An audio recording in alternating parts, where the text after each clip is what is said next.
Hello friends, this is Vartika and it's our third English practice session today. So let's begin. First question is none of these girls dash naughty is are has. क्या होगा इसका सही answer?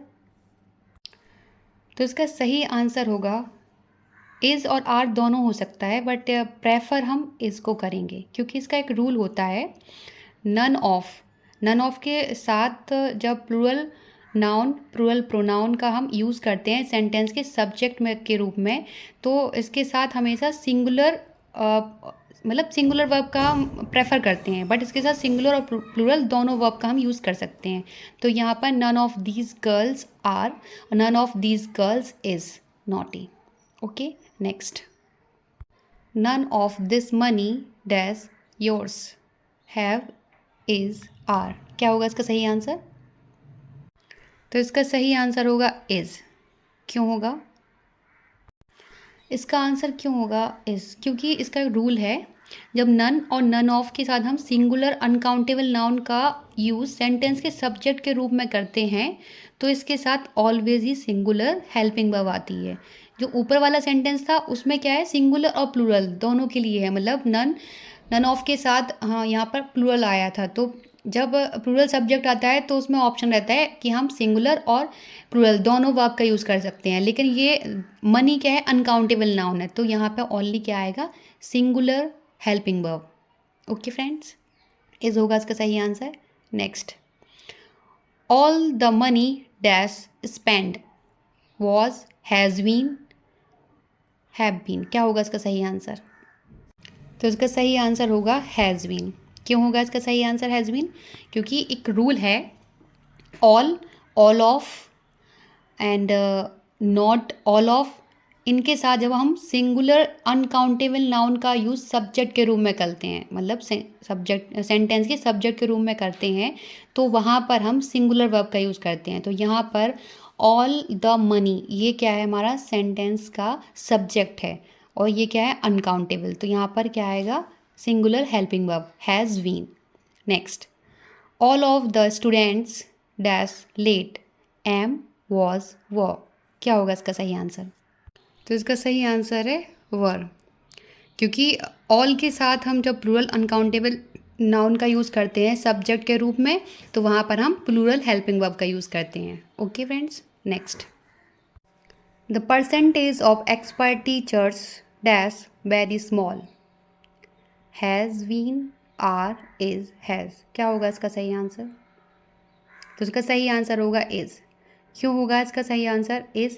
क्योंकि the percentage ये हमारे sentence का subject है, of expert teachers ये हमारे सेंटेंस का सब्जेक्ट नहीं है, ठीक है, ये एट्रीब्यूट है, तो हमारी हेल्पिंग वर्ब सब्जेक्ट के अकॉर्डिंग आती है।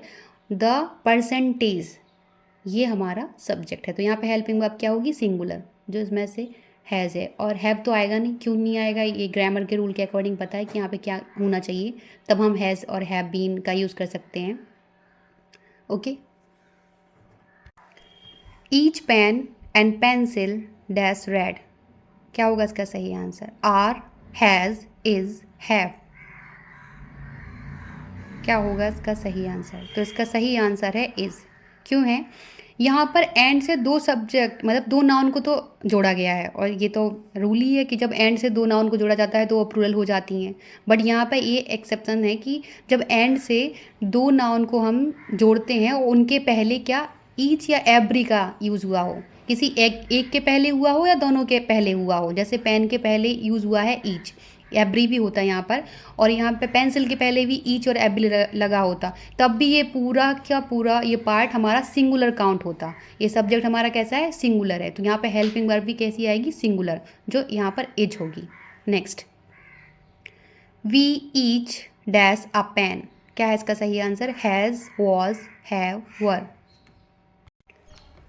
तो इसका सही आंसर है हैव। क्यों है?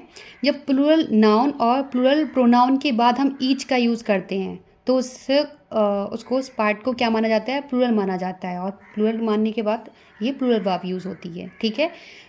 प्लूरल नाउन और प्लूरल प्रोनाउन के बाद हम किसका यूज़ करते हैं, ईच का यूज़ करते हैं, तो वह हमारा प्लूरल सब्जेक्ट माना जाता है। ओके, तो यहाँ हैव का यूज़ होगा। Next, each of these 5 pens dash red is are have am. क्या होगा इसका सही आंसर, बताइए। तो इसका आंसर होगा इज़। क्यों होगा?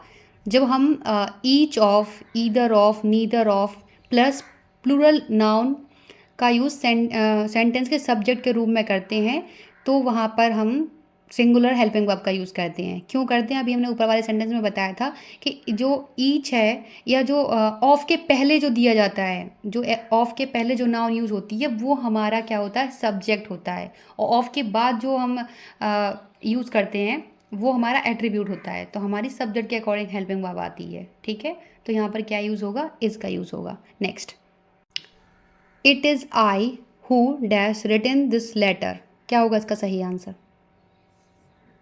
तो इसका सही आंसर होगा हैव। क्यों होगा?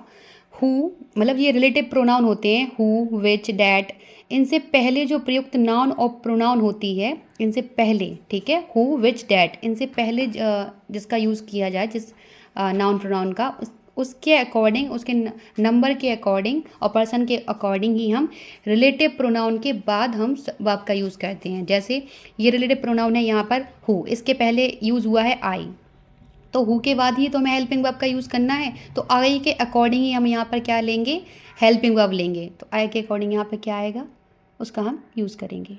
तो यहाँ पे हैव का यूज़ होगा। Next, those students also serve the nation who dash for the welfare of the poor. क्या होगा इसका सही आंसर? तो इसका सही आंसर वर्क होगा, क्योंकि वर्क क्या है? प्लूरल है।